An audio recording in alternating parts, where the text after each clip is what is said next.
तुर्भेत हत्या प्रकरणानंतर नवा वाद, आरोपीच्या नातेवाईकांना धमक्या.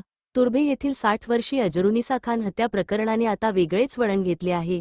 आरोपीला अटक झाल्यानंतरही त्याच्या नातेवाईकांना लक्ष्य केले जात असल्याचा गंभीर आरोप समोर आला आहे. व्यवसाय बंद करा, परिसर सोडा, अशा धमक्या दिल्या जात असल्याने तुर्भे स्टोअर परिसरात तणावाचे वातावरण निर्माण झाले आहे. तुर्भे पोलीस स्टेशनचे वरिष्ठ पोलीस निरीक्षक आबासाहेब पाटील यांच्या मार्गदर्शनाखाली पोलिसांनी वेगवान तपास करत आरोपीला बेड्या ठोकल्या. मात्र आरोपी अटकेत असतानाही त्याच्या नातेवाईकांना त्रास देणे योग्य आहे का, असा सवाल आता उपस्थित होत आहे.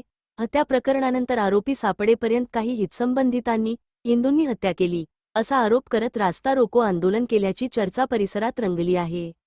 यामागे हिंदू मुस्लिम तेढ निर्माण करण्याचा डाव होता का, याची चौकशी करण्याची मागणी आता जोर धरत आहे. विशेष म्हणजे आरोपीच्या नातेवाईकांनीच गुन्हेगार आमचा नातेवाईक असला तरी त्याला फाशीची शिक्षा झाली पाहिजे, अशी कठोर भूमिका घेतली आहे.